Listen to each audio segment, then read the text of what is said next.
Chromatography. 1. Paper chromatography can be used to separate individual amino acids formed when tripeptides are hydrolyzed.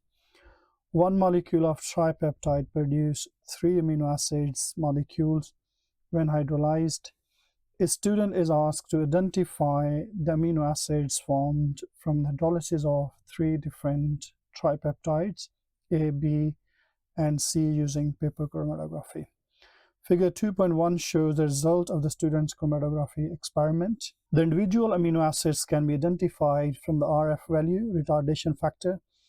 RF is equal to distance traveled by the amino acid spot divided by distance traveled by the solvent front. A.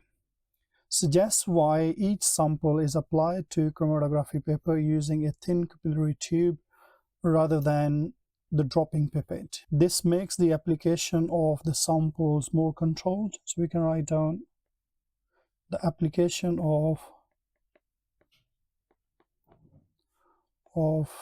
hydrolyzed sample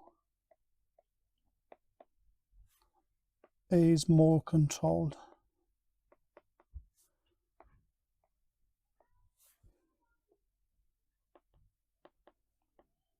Or to avoid spreading of the sample.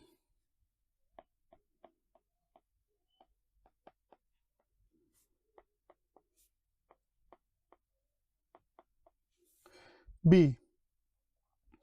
Suggests why it is necessary to spray the developing agent over the chromatography paper before chromatogram can be analyzed. This is to make amino acids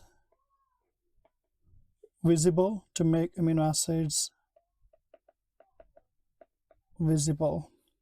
or to make spots visible. C. Table 2.1 shows RF values from some amino acids in solvent used in figure 2.1. Use the data in table 2.1 to identify amino acids in tripeptide A. So let's go back and look in the chromatogram. To answer this question, we need to find out the RF value, and for first spot in sample A, distance traveled by the spot or by the amino acid is 1.0 and the solvent front is 7, and if I solve this, that will give me 0.16. So if I go back and look in that table, so 0.16 is close to 0.15, and we can say sample is, that spot is lysine. Let's work over spot 2. So spot 2 is 3.7. 3.7 divided by 7. If I solve this, that will give me 0.52, almost 0.52. And let's go back and look which amino acid has that value, RF value. So 0.52 is close to 0.50. So we have tryptophan. So we can write down tryptophan.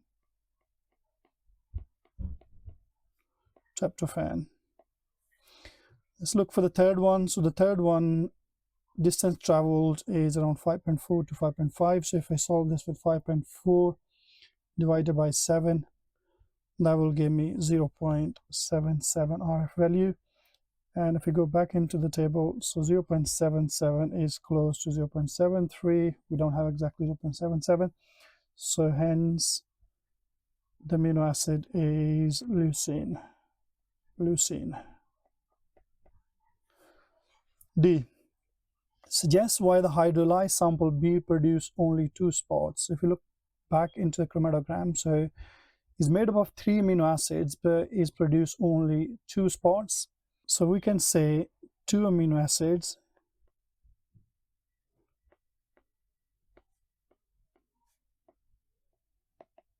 are the same.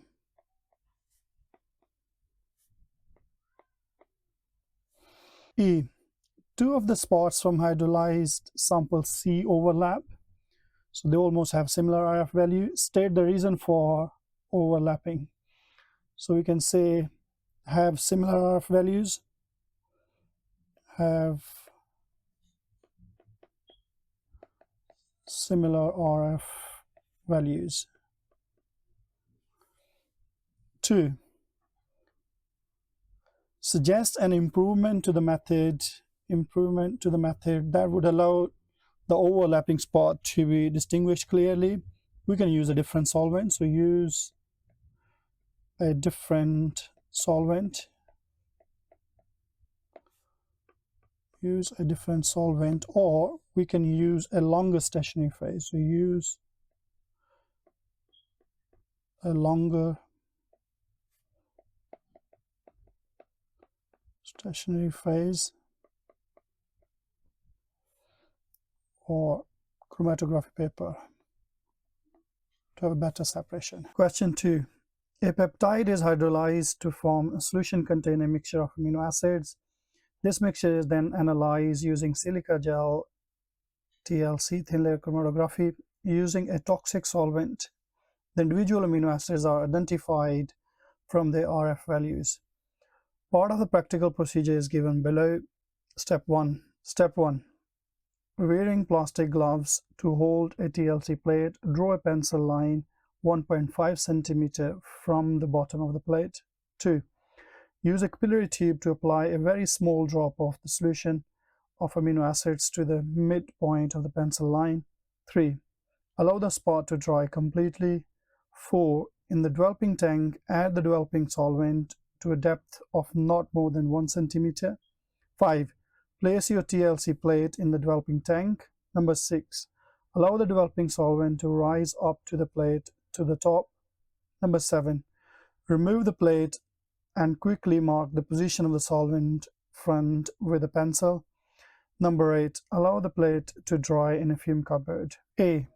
Parts of the procedures are in bold text. For each of these parts, consider whether it is essential and justify your answer. So in step 1, wearing plastic gloves to hold a TLC plate is essential. So number 1 is essential. And the reason why, to prevent contamination.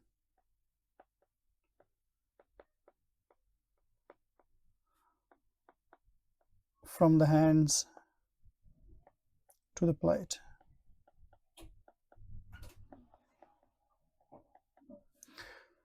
One is, in the developing tank, add the developing solvent to a depth of not more than 1 cm. That is essential as well. So that is in step 4. In step 4, essential. If the solvent is too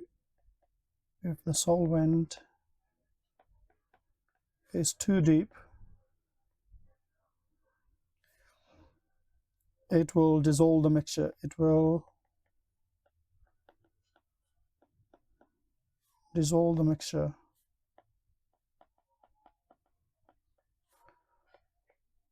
from the plate. So that is essential. Next one is number 6. So allow the developing solvent to rise up to the plate to the top. No, that's not right.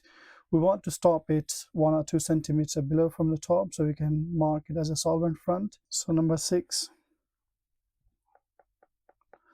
not essential.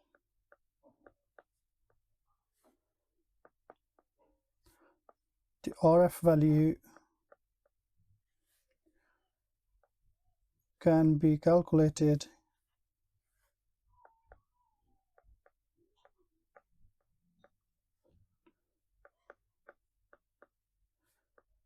if the solvent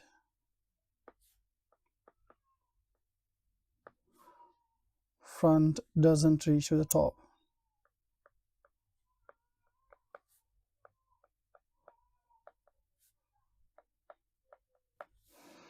Number 8, allow the plate to dry in a fume cupboard. That is essential. So number 8,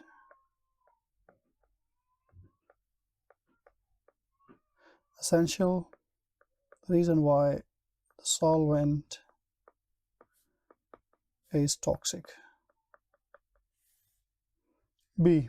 Explain why different amino acids have different RF values. So the reason why amino acids have different polarities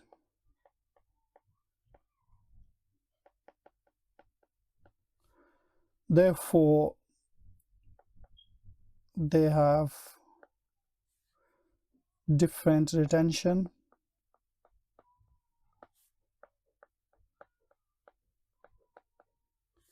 on the stationary phase.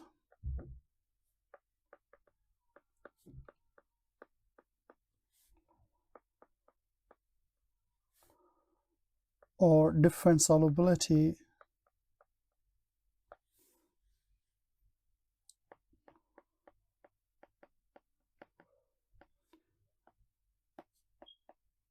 in the developing solvent.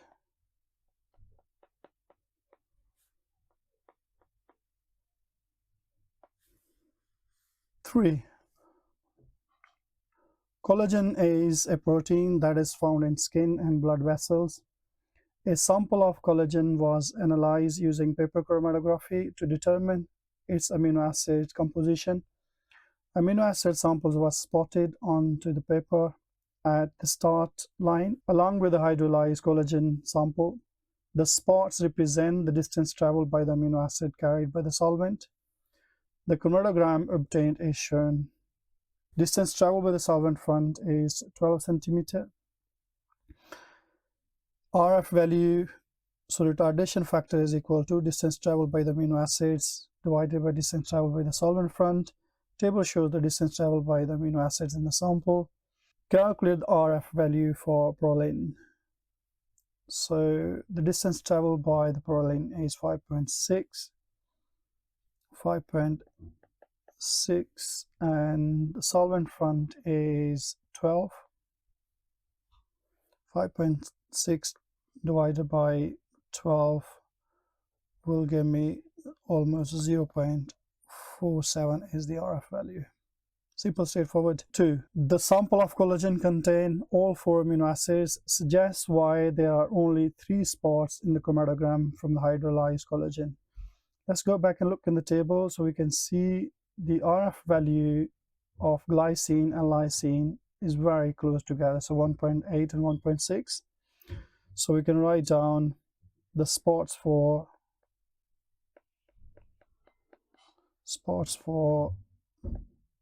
glycine and lysine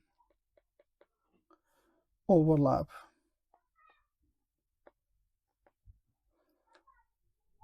or close together.